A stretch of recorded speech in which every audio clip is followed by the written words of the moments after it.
Yo, what's going on, guys? And according to Jake Fischer of the Stein line, he's doing the People's Insider as, like, I guess they're doing like a co-op. Either way, they kind of put together what the Miami Heat are demanding in the trade of Jimmy Butler as like what they would want in return.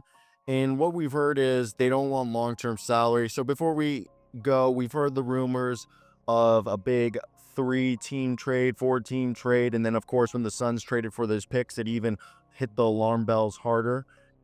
And we know that the Bucks are shopping Bobby Portis, Pat Connaughton, and Chris Middleton.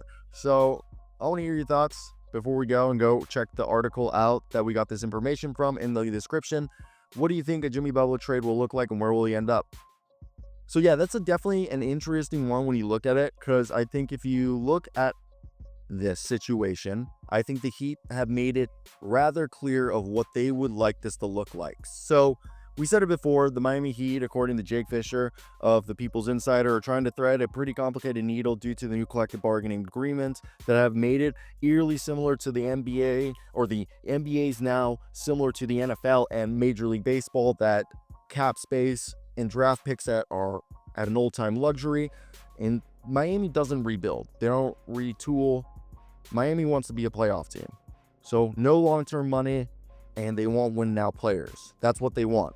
Miami has to make the playoffs this season so that their first-round pick conveys to the Oklahoma City Thunder in the 25 draft. If that doesn't happen, it'll roll over to the 2026 draft with no protections. That will force the Heat to give the Charlotte Hornets an unprotected first-round pick in 2028. And if the Heat convey the pick to the Thunder this year, they owe the Hornets a lottery-protected pick in 2027, and then the protections lessen after that. So it becomes easier to reclaim their control of their picks sooner rather than later.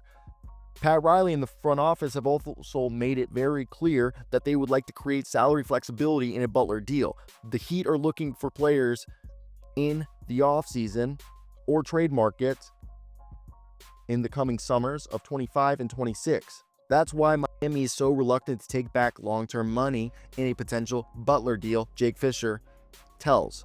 Now, we know that the Raptors have made it known that they would like to be facilitators amongst all the trades talks that are happening across the league. However, Toronto has made it clear that they would like to get involved in a multi-team deal for Jimmy Butler. Obviously not to get Butler, but they're reportedly offering teams in other trade talks and in the Butler talks Bruce Brown in his expiring $23 million contract, as Toronto is not going to retain him after this season, and he is an attractive trade asset as he goes a long way towards matching salary in what is a likely complicated Butler deal. The veteran is supposedly interested in playing Miami, and the Miami Heat are interested in acquiring Bruce Brown, as he played in Miami for college at the University of Miami, as well as he fits their gritty, multi-positional players, as he's a double-digit scorer when used correctly, who can be a passer as a connector, a guy who guards every single position, and really fits any role you need him, a guard, a wing, a forward. Additionally, him being an expiring contract would allow them not to have to worry about long-term salary on the books. Now, the other teams that I mentioned that could be interested in doing this is Vasilija Micic and Cody Martin. Cody Martin being the twin brother of Caleb Martin, who was recently on the Heat and then signed with the Sixers this offseason. Vasilija Micic, Serbian. Additionally, he has a similar play style to Goran Dragic, and if they wanted to run similar horn sets and pistol sets that they ran under Goran Dragic, they could really run a poor man's version of Goran Dragic offense with Terry Rozier, with Vasilija Micic. So I think that's one to think about.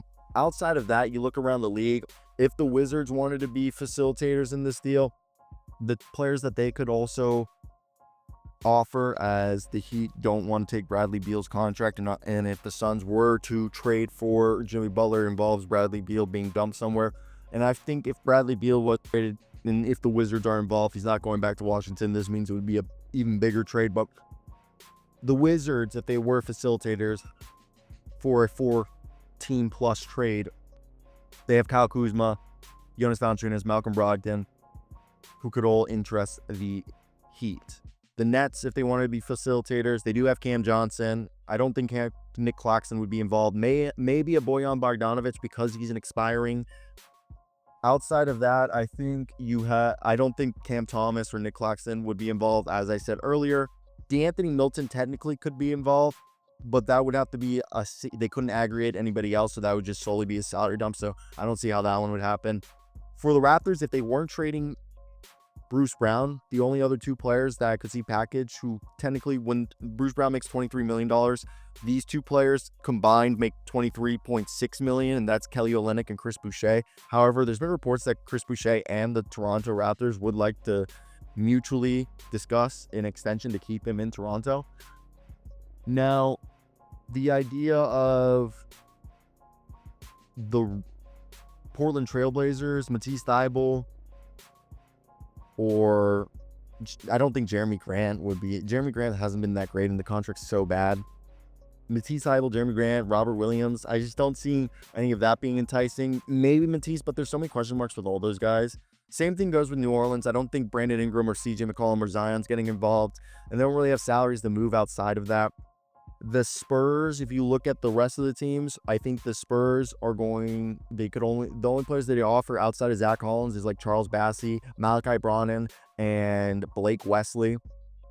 So when you look there, and I don't think the Rockets would get involved as a facilitator, even though they have Steven Adams, Jayshawn Tate, and Jeff Green and Jock Landale, who could be contracts that they would seemingly be open to move. We've heard Clint Capella if the Hawks want to be facilitators, but again, that we're talking about this becoming a 3, 4, 5 team trade because the Heat don't want Bradley Beal. We're all under the assumption that Jimmy Butler goes to the Suns, so somebody's got to take Bradley Beal, and then they give up all these assets to the Heat, so it becomes this whole juxtaposition that you're trying to figure out and deal with that. So that becomes the big hurdle that you're trying to get over. If we want to talk about rationally, I think the easiest trade to do is Bradley Beal and Alec Burks to the Bucks. Bucks send Pat Connaughton, Bobby Portis, and Josh Richardson from the Heat to the Raptors. Raptors send Bruce Brown to the Heat. Chris Middleton and Marjon Beauchamp go to the Heat, and the Suns walk away with Jimmy Butler. You guys can figure out all the trade assets or the draft assets that you want to keep in there as trade sweeteners. But yeah, that would be the easiest trade that you could do. I know the reports coming from Chris Haynes. I know if somebody's typing right now, Chris Haynes said that the Bradley Beal trade reports have no validity to them. I understand that. And we found that out after we reported, or that was released after we reported the initial report. So I get that. But yeah, I think the easiest thing that's the easiest trade on paper. But I want to hear your guys' thoughts. Obviously, that has Bradley Beal waiving his trade clause. But yeah, let me hear your thoughts about what you think the Heat want to give up. So that's basically going to be it from me. Like, comment, and subscribe.